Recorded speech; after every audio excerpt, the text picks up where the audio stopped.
ಜಯದ ಆದಿಯಿಂದ ನೀನು ನಮ್ಮ ನೆಲೆಸು ಗಣೇಶ ನಿನ್ನ ಮಹಿಮೆ ಅಪಾರ. ಬಿ ಮುನೇಗೌಡರಣ್ಣನವರ ಹುಟ್ಟುಹಬ್ಬವನ್ನ ಏನು ಈಗ ಮಾರಮ್ಮ ಸೇವಾ ಸಮಿತಿಯ ಎಲ್ಲ ಕಾರ್ಯಕರ್ತರುಗಳು ತುಂಬಾ ಅದ್ದೂರಿಯಾಗಿ ಕಾರ್ಯಕ್ರಮನ ರೂಪಿಸಿದ್ದೀರಿ. ಇವತ್ತೇನು ನಮ್ಮ ಬಿ ಮುನೇಗೌಡರಣ್ಣನವರು 25 ವರ್ಷಗಳಿಂದ ಸೇವೆಯನ್ನ ಮಾಡಿಕೊಂಡು ಬಂದಿರ್ತಾರೆ. ಈಗ ನಮ್ಮ ಒಂದು ಅಭಿಪ್ರಾಯ ಏನಂತಂದ್ರೆ, ಈಗ ಒಬ್ಬ ಗ್ರಾಮ ಪಂಚಾಯತಿ ಮೆಂಬರ್ ಆಗಕ್ಕೆ ನಾವು ಎಷ್ಟು ಶ್ರಮ ಹಾಕ್ತೀವಿ, ಅದೇ ಒಬ್ಬ ಗ್ರಾಮ ಪಂಚಾಯತಿ ಮೆಂಬರ್ ಚುನಾವಣೆಗೆ ನಿಂತು ದಯವಿಟ್ಟು 2 ನಿಮಿಷ ಮಾತನಾಡಬೇಡಿ. ಒಬ್ಬ ಗ್ರಾಮ ಪಂಚಾಯತಿ ಸದಸ್ಯನಾಗಬೇಕಾದ್ರೆ ಎಷ್ಟು ಜವಾಬ್ದಾರಿಯಿಂದ ಕೆಲಸ ಮಾಡ್ತೀವಿ. ಅದೇ ಒಬ್ಬ ಗ್ರಾಮ ಪಂಚಾಯತಿ ಮೆಂಬರು ಆಗ ಮುಂಚೆನೆ ಚುನಾವಣೆಯಲ್ಲಿ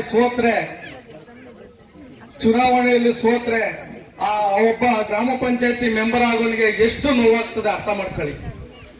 ಆ ಗ್ರಾಮ ಪಂಚಾಯತಿಯಲ್ಲಿ ಸೋತೋದು ಇರ್ಲಿ, ನೆಕ್ಸ್ಟ್ ಮತ್ತೆ 5 ವರ್ಷಕ್ಕೆ ಮತ್ತೆ ಅದೇ ಮೆಂಬರ್ನ ನೀನು ಮೆಂಬರ್ ಬಂದಿದೀಯಪ್ಪ, ಮೆಂಬರ್ ಸೋತೋಗ್ಬಿಟ್ಟಿದ್ಯೇನೋ, ನಿನ್ಗೆ ಅನ್ಯಾಯ ಆಗೋಗ್ಬಿಟ್ಟಿದೆ, ಈಗೇನು ನಿನಗೆ ತಪ್ಪೋಗಿದೆ, ನಿನ್ನ ಹೆಂಡತಿಗೆ ಒಂದು ಅವಕಾಶ ಸಿಕ್ಕಿದೆ, ದಯವಿಟ್ಟು ನೀನ್ ಹೆಂಡ್ರನ್ನ ಮೆಂಬರ್ ಆಗಿ ನಿಲ್ಸು ಅಂತ ಹೇಳಿದಾಗ ಆ ಸೋತಿರೋ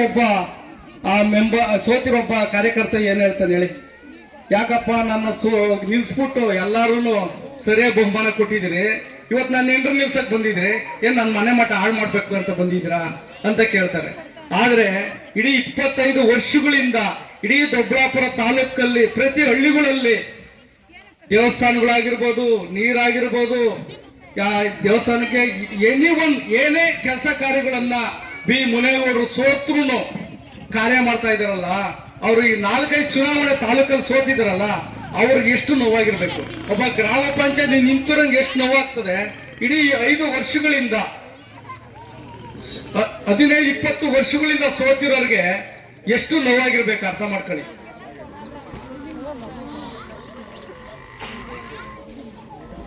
ಹಾಗೇನೆ ಏನು ಈಗ ನಮ್ಮ ದೊಡ್ಡಬಳ್ಳಾಪುರದಲ್ಲಿ ಈಗ ಚುನಾವಣೆಗಳು ಬಂದಾಗ, ನಮ್ಮ ತಾಲೂಕು ಮಟ್ಟದಲ್ಲಿ ಚುನಾವಣೆಗಳು ಬಂದಾಗ ಎಲ್ಲರೂ ಹೇಳ್ತಾರೆ, ಏನಂತ ಹೇಳ್ತಾರೆ, ಮುನೇಗೌಡರು ಪಾಪ ಸೋತ್ಬಿಟ್ರು, ಅವ್ರಿಗೊಂದು ಅವಕಾಶ ಕೊಡ್ಬೇಕಾಯ್ತು ಜನ, ಏನ್ ಮಾಡೋದು, ತಾಲೂಕಲ್ಲಿ ಲೀಡರ್ಗಳು ದುಡ್ಡು ತಿಂದ್ಬಿಟ್ರು, ಆಮೇಲೆ ತಾಲೂಕಲ್ಲಿ ಮುನೇಗೌಡರಿಗೆ ಹಣೆ ಬರ ಇಲ್ಲ, ಆಮೇಲೆ ತಾಲೂಕಲ್ಲಿ ಸರಿಯಾಗಿ ಕೆಲಸ ಮಾಡ್ಲಿಲ್ಲ, ಎಲ್ಲ ದುಡ್ಡೆಲ್ಲ ತಿಂದ್ರು, ಕೆಲಸ ಮಾಡ್ಲಿಲ್ಲ ಅಂತ ಇದೇ ಹೇಳ್ಕೊಂಡು ಬರ್ತಾ ಇದ್ರೆ ಅದು ಒಂದ್ ಕಡೆ ಸತ್ಯನೇ ಇರ್ಬೋದು. ಯಾಕಂತಂದ್ರೆ ಮುನೇಗೌಡರಿಗೆ ಹಣೆ ಬರ ಇಲ್ಲ ಅಂತ ಒಂದ್ ಕಡೆ, ಸರಿ ಮುನೇಗೌಡರು ದುಡ್ಡು ಹಂಚಿಲ್ಲ ಅಂತ ಒಂದ್ ಕಡೆ, ಆಮೇಲೆ ಏನ್ ಹೇಳ್ತಾರೆ, ಅಯ್ಯೋ ಮುನೇಗೌಡರು ಸೋತ್ಬಿಟ್ರೆ ಅಂತಾರೆ. ಬಂಧುಗಳೇ, ಏನು ಮುನೇಗೌಡರು ಹೇಳೋದು ದೊಡ್ಡದಲ್ಲ. ಈಗ ಚುನಾವಣೆಗೆ ಮುಂಚಿತವಾಗಿ ಈಗ ನಾವೆಲ್ಲ ಹೇಳ್ತೀವಿ, ಇಲ್ಲ ಪಾಪ ಮುನೇಗೌಡರು ಸೋತ್ಬಿಟ್ಟವ್ರೆ, ಅವ್ರಿಗೊಂದು ಓಟ್ ಹಾಕ್ಬೇಕು ಅಂತ ಹೇಳ್ತಾರೆ. ಎಲ್ಲಿವರೆಗೂ? ಚುನಾವಣೆ ಹತ್ರ ಬರೋವರೆಗೂ ಹೇಳ್ತಾರೆ ಮುನೇಗೌಡರಿಗೊಂದು ಓಟ್ ಹಾಕ್ಬೇಕಂತ. ಅಲ್ಲಿ ಏನಾಗ್ತದೆ, ರಾಜಕಾರಣದ ಬೇರೆ ಒತ್ತಡದಿಂದ ಬೇರೆ ಪಕ್ಷಕ್ಕೆ ಓಟ್ ಹಾಕ್ಬಿಟ್ಟು ಆಮೇಲೆ ಲಾಸ್ಟ್ ಅಲ್ಲಿ ಮುನೇಗೌಡರು ಸೋತ್ಬಿಟ್ರು ಅಂದಾಗ, ಅಯ್ಯೋ ಪುಣ್ಯಾತ್ಮನು ಸೋತ್ಬಿಟ್ನೆ, ಬೇರೆ ಪಕ್ಷಕ್ಕೆ ಓಟ್ ಹಾಕಿರ್ತಾನೆ, ಲಾಸ್ಟ್ ಅಲ್ಲಿ ಅಯ್ಯೋ ಪಾಪ ಮುನೇಗೌಡರಿಗೆ ಓಟ್ ಹಾಕ್ಬಿಟ್ಟು ನನ್ನ ಕರ್ತವ್ಯ ಏನದ ಅದು ತೀರ್ಸ್ಕೊಂಡನ ಅನ್ನೋ ಮನಸ್ಥಿತಿ ಬರಲ್ಲ. ಸೋತಾದ್ಮೇಲೆ ಹೇಳ್ತಾರೆ, ಅಯ್ಯ ಪುಣ್ಯಾತ್ಮ ಸೋತ್ಬಿಟ್ನೆ ಅಂತ. ಓಟ್ ಹಾಕೋ ಮುಂಚೆ ಎಲ್ಲೋಗಿತ್ತು? ಬಂಧುಗಳೇ, ಹೇಳ್ತಾ ಇದ್ರಿ. ಈಗ ನಾನು ಸಣ್ಣದಾಗ ಒಂದು ಕತೆ ಹೇಳ್ತೀನಿ. ಈಗ ನಮ್ಮ ನಾಗಸಂದ್ರದೇನು ಮಾರಮ್ಮ ಸೇವಾ ಸಮಿತಿಯ ಎಲ್ಲ ಕಾರ್ಯಕರ್ತರು ನಮ್ಮ ಹತ್ರ ಬಂದಾಗ ಏನು ಮುನೇಗೌಡರಣ್ಣವರು ಎಲ್ಲ ಕಡೆನೂ ಸಹಾಯ ಮಾಡಿದ್ದಾರೆ. ನಮ್ಮ ಊರಲ್ಲಿ ನಮಗೂ ಒಂದು ದೇವಸ್ಥಾನ ಆಗಬೇಕು, ದಯಮಾಡಿ ನಮ್ಮನ್ನ ಮುನೇಗೌಡರನ್ನ ಹತ್ರ ಕರ್ಕೊಂಡೋಗಿ ಅಂತ ನನ್ನ ಹತ್ರ ಬಂದ್ರು. ನಾನು ಏನು ಯೋಚನೆ ಮಾಡಿದೆ, ಇನ್ನ ಚುನಾವಣೆ ಇನ್ನ 2 ವರ್ಷ ಇದೆ, ಈಗೇನೆ ಕರ್ಕೊಂಡೋಗಿ ಪಾಪ ಯಪ್ಪನ್ನ ಇರೋದೆಲ್ಲ ಇವಾಗ ಮಾಡಿದೆ. ನಮ್ಮ ಮಜರಾವಸಹಳ್ಳಿ ಒಳಗೆ ಎಲ್ಲ 150 ಜನ ಹೆಣ್ಮಕ್ಳು ನಮ್ಮನ್ನ ದೇವಸ್ಥಾನಕ್ಕೆ ಕಳಿಸ್ರಿ ಅಂತ ಹಿಡಿದ್ಬಿಟ್ರು. ಆಮೇಲೆ ಮುನೇಗೌಡರನ್ನ ಕೈಯ ಕಾಲು ಹಿಡ್ಬಿಟ್ಟು, ಬೇಡಣ ಏನೋ ಪಾಪ ಕೇಳ್ಕಂತವ್ರೆ, ಏನೋ ದೇವಸ್ಥಾನಗಳು ನೋಡ್ಬೇಕಂತೆ, ಒಂದು ಅವಕಾಶ ಮಾಡಿಕೊಡ್ರಿ ಅಂತ ಹೇಳ್ಬಿಟ್ಟು ಬಸ್ನು ಸಮೇತ ಕಳಿಸಿ ಒಂದು 3 ದಿನ ಎಲ್ಲ ದೇವಸ್ಥಾನ ಸುತ್ತಾಕೊಂಬಂದ್ರು. ಆ ದೇವಸ್ಥಾನ ಸುತ್ತಾಕೊಂಡ್ ಬಂದ ತಕ್ಷಣ ಇವ್ರು ಬಂದ್ರು ಬಂದಾಗ ನಾನು ಹೆಂಗ್ ಕರ್ಕೊಂಡು ಹೋಗೋದು ಮುನೇಗೌಡ್ರ ಹತ್ರ, ಏನು ಅಂತಾರೋ ಎತ್ತಂತಾರ ಅಂತ ಹೇಳಿ ಯೋಚನೆ ಮಾಡಿ ನೋಡೇ ಬಿಡೋಣ ತಡಿ ಅಂತ ಹೇಳಿ ನಮ್ಮ ಪುಟ್ಟರಾಜ್ ಅವ್ರಿಗೂ ಹೇಳಿದೆ, ಶ್ರೀನಿವಾಸ ಗೌಡ್ರಿಗೂ ಹೇಳಿದೆ. ಆಮೇಲೆ ಸರಿ ಅಂತ ಹೇಳಿ ನೀವೇ ಓಟ್ ಬರ್ರಿ ಮಾತಾಡ್ರಿ ನಾವು ಬರಲ್ಲ ಅಂತಂದ್ರು. ಆಮೇಲೆ ಸರಿ ಅಂತ ಎಲ್ಲಾರನ್ನೂ ಕರ್ಕೊಂಡು ಹೋದ್ವಿ. ಹೋದಾಗ ಅಲ್ಲಿ ಮಾತಾಡ್ತಾ ಏನಂದ್ರು ಮುನೇಗೌಡ್ರು ಎಲ್ಲಾ ವಿಚಾರ ಕೇಳಿದ್ರು. ನೋಡಪ್ಪ ನಾನು ಆಮೇಲೆ ಲಾಸ್ಟ್ಗೆ ನಾನು ಹೇಳಿದೆ, ಅಣ್ಣ ಬೇಡ, ಕಲ್ ಕೊಡೋದು ಅದು ಕೊಡೋದು ಏನೂ ಬೇಡ, ಒಂದ್ಸಲ ಜಾಗಕ್ಕೆ ಹೋಗೋಣ, ಜಾಗ ನೋಡೋಣ, ಜಾಗ ನೋಡಿದಾದ್ಮೇಲೆ ಆಮೇಲೆ ಅಲ್ಲೇ ಒಂದು ತೀರ್ಮಾನ ಹೇಳೋಣ ಅಂತಂತ ಹೇಳಿದಾಗ ಸರಿ ಅದು ಕರೆಕ್ಟೇ, ಹೇಳಿ ಜಾಗಕ್ಕೆ ಬರ್ತೀನಿ ಅಂತಂತ ಹೇಳಿದ್ರು. ಯಾವಾಗ ಬರ್ತೀರಣ್ಣ ಅಂತ ಕೇಳಿದೆ. ನಾನು ನೀನು ಫೋನ್ ಮಾಡಿ ಹೇಳ್ತೀನಿ, ಅವಾಗ ನೀನು ಅವ್ರಿಗೆ ಹೇಳು, ಆ ಟೈಮ್ಗೆ ನಾನು ಬರ್ತೀನಿ ಅಂತಂದ್ರೆ. ದಯವಿಟ್ಟು ನೀವೆಲ್ಲ ಕೇಳಿಸ್ಕೊಬೇಕು, ನಾನು ಹೇಳ್ತಾರೆ ನೀವು ಕೇಳಿಸ್ಕೊಬೇಕು. ಹಾಗೇನೆ ಸರಿ ಅಂತಂತ ಹೇಳಿದ್ರು. ಒಂದು 3-4 ದಿನ ಆಯ್ತು. ನಾನು ಯಜಮಾನ್ರು ಫೋನ್ ಹಾಕಿದೆ, ಅಣ್ಣ ಹಿಂಗ ಎಲ್ಲ ಕರೀತಾ ಇದಾರಣ್ಣ, ಹೋಗ್ಬೇಕು, ಹೆಂಗಣ ಮಾಡೋದು ಅಂತ. ನನಗ್ ಭಯ, ಏನಪ್ಪ ಪಾಪ ಎಲ್ಲ ಮನೆ ಮಠ ಮುಂದ್ಬಿಡೋಣ ಅಂತ ನನ್ನ ಆಸೆ. ಆಯ್ತು, ಒಂದ್ ದಿನ ನಾಳೆನೇ ನಡಿಯಪ್ಪ ಹೋಗೋಣ ಅಂತಂದ್ರು. ಅವಾಗ ಹೇಳಿದೆ, ನಡೀರಪ್ಪ ನಾಳೆ ಬರ್ತಾರಂತ ಯಜಮಾನ್ರು, ನೋಡೋಣ ಅಂತ. ಬಂಧುಗಳೇ ದಯಮಾಡಿ ಹೇಳ್ತೀನಿ, ಅರ್ಥ ಮಾಡ್ಕೊಳ್ಳಿ. ಅಲ್ಲಿಂದ ಕರ್ಕೊಂಡು ಈ ಜಾಗಕ್ಕೆ ಬಂದ್ವಿ. ಜಾಗಕ್ಕೆ ಬಂದಾಗ ನಾವು ಮುಂಡ್ರಾಮಣ್ಣವ್ರು ಇದ್ಕೊಂಡು ಇಲ್ಲಿ ದೇವಸ್ಥಾನ ಮೇಲೆಲ್ಲ ಕೂತ್ವಿ. ನಾನು ಪುಟ್ಟರಾಜಣ್ಣ ಏನ್ ಪ್ರೆಸ್ ಮೀಟಿಂಗ್ ಮಾಡಿದ್ದೆ. ನಾವು ಒಂದ್ ಕಡೆ ಪ್ರೆಸ್ ಮೀಟಿಂಗ್ ಮಾಡ್ತಾ ಇದೀವಿ. ನಮ್ಮ ಯಜಮಾನ ಸುಮ್ಮನೆ ಜಾಗನ ಅಳತೆ ಮಾಡೋದು ನೋಡೋದು ಎಲ್ಲ ಮಾಡ್ಕೊಂಡು ಸುಮ್ಮನೆ ಇದ್ರು. ನಮ್ಮ ಮುಂಡ್ರಾಮಣ್ಣ ಒಂದ್ ಕಡೆ ಬೈತಾವ್ರಿ ನನ್ನ, ಲೇ ರಾಮದಾಸ, ಲೇ ನಿನ್ ಬುದ್ಧಿ ಐತನಲ್ಲಿ ಆ ಅಪ್ಪನೇ ಆಗ್ಲೂ ಹಾಳು ಮಾಡ್ತಿರಲ್ಲೇ, ಲೇ ಆ ಕಲ್ಗಾಕ ದುಡ್ಡನ್ನ ಎಲೆಕ್ಷನ್ ಕೊಟ್ರೆ ಜನ ಓಟ್ ಹಾಕ್ತಾರ. 1,000 ಕೊಡ್ತೇವೆ, 2,000 ಕೊಡಂದ್ರು.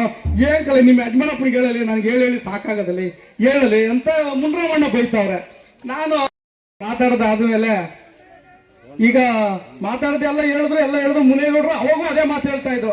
ನೋಡಪ್ಪ, ನಾನು ಯಾರೋ ಒಬ್ಬ ಅವ್ರು ಕೊಟ್ರು ಇವ್ರು ಕೊಟ್ರು, ಅವ್ರು ಕಲ್ಲು ಕೊಟ್ರು, ನಾನು ಯಾರೋ ಕಲ್ಲು ಕೊಡೋದು ಬೇಡ, ನಾನೇ ಸ್ವಂತವಾಗಿ ಕಲ್ಲು ಕೊಡ್ತೀನಿ, ನೀವು ಮಾಡ್ಕೊಳ್ರಪ್ಪ. ಮುಂಡ್ರಾಮಣ್ಣ ಹೇಳ್ತಾವ್ರೆ, ನೋಡಪ್ಪ ಕಲ್ಲು ಕೊಡ್ತೀನಿ ಅಂತ ಹೇಳ್ತಾರಲ್ಲ.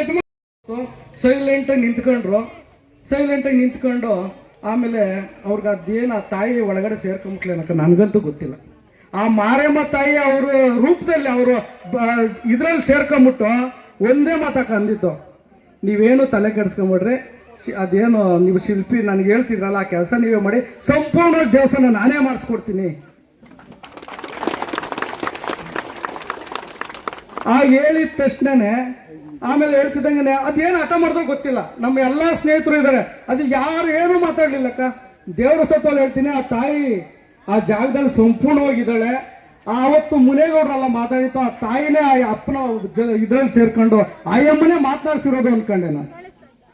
ಅವತ್ತು ಆ ತಾಯಿ ಹೇಳ್ತಾಳೆ, ನಮ್ಮ ಮುನೇಗೌಡರು ಬಾಯಿ ಮಾತಿಂದ, ನೀನೆಲ್ಲೋ ಏಕ ಮಾಡ್ಕೊಂತೀಯ, ನನ್ನ ಸನ್ನಿಧಿಯಲ್ಲೂ ಉಡ್ದಬ್ಬ ಮಾಡ್ಕೊಳ್ಳೋ. ಮುನೇಗೌಡರು ಅದನ್ನ ಹೇಳಿದ್ರು, ನಾನು ಎಲ್ಲೂ ಮಾಡ್ಕೊಳಲ್ಲ. ಯಾಕೆ ತಾಲೂಕಲ್ಲಿ ಜನ ಎಲ್ಲ ಯಪ್ಪನ ಉಡ್ದಬ್ಬ ಮಾಡೋದಕ್ಕೆ ಲಕ್ಷ್ಮಣಕ ಯಪ್ಪ ಯಾಕೆ ತಾಲೂಕಲ್ಲಿ ಉಡ್ದಬ್ಬ ಮಾಡ್ಕೊಂತ ಇಲ್ಲ. ಆ ತಾಯಿ ನಮ್ಮಮ್ಮ ಆ ಅಪ್ಪನ ಬಾಯಿಂದ ಹೇಳಿಸ್ಲು, ನಾನು ಇದೇ ನಾಗಸಂದ್ರದಲ್ಲಿ ಈ ಜನಗಳ ಮಧ್ಯೆ, ಈ ಕಾಲೋನಿ ಮಧ್ಯೆ ನಾನು ಇಲ್ಲೇ ಉಡ್ದಬ್ಬ ಮಾಡ್ಕೊಂತೀನಿ ಅಂತ ಆ ತಾಯಿ ನಮ್ಮಮ್ಮನೇ ಅವ್ರ ಬಾಯಿಂದ ನುಡಿಸಿದಾಳೆ. ಇವತ್ತು ಅದು ಕಾರ್ಯಗತ ಇಲ್ಲಿ ಆಗಿದೆ. ಇವತ್ತು ದೇವಸ್ಥಾನನೂ ಆಗ್ತಾ ಇದೆ. ಬಂಧುಗಳೇ ಹೇಳ್ತಾ ಇದ್ದೀನಿ, ನೀವು ದಯವಿಟ್ಟು ಹೇಳ್ತಾ ಇದ್ದೀನಿ, ಏನೋ ಆ ತಾಯಿ ನಮ್ಮಮ್ಮ ಅವ್ರ ಬಾಯಿಂದ ನುಡಿಸಿ ಇಲ್ಲಿ ಉಡ್ದಬ್ಬ ಮಾಡಿಸ್ಕೊಂಡಿದ್ದಾಳೆ, ದೇವಸ್ಥಾನನೂ ಮಾಡ್ಕೊಡ್ತಾ ಇದ್ದಾಳೆ.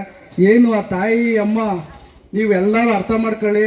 ಇದೊಂದು 2028ಕ್ಕೆ ಆ ತಾಯಿ ನುಡಿದಂತೆ ನೀವೆಲ್ಲರೂ ಇದೊಂದು ಕಿತ ಈ ನಾಗಸಂದ್ರದ ಬೂತ್ನ ತುಂಬಿಸಿ ಆ ಅಪ್ಪನಿಗೆ ಒಂದು ಅವಕಾಶ ಮಾಡಿಕೊಡಿ. ಆ ತಾಯಿನೂ ಮೆಚ್ತಾಳೆ, ಆ ತಾಯಿನೂ ನಿಮ್ಗೆ ಆಶೀರ್ವಾದ ಮಾಡ್ತಾಳೆ. ನೀವೇನಾದ್ರೂ ಆ ಅಪ್ಪನ ಮೋಸ ಮಾಡ್ತು ಅಂದ್ರೆ ಆ ಮಾರಮ್ಮ ತಾಯಿನೂ ನಿಮ್ಮನ್ನು ನಂಬೋದಿಲ್ಲ. ಈ ಮಾತಾಡಿ ಅವಕಾಶ ಮಾಡಿ ತಮ್ಮೆಲ್ಲರೂ ಹೊಂದಿಸ್ತಾನೆ. ನಾನು ಮಾತನ್ನ ಮುಗಿಸ್ತಾ ಇದ್ದೀನಿ.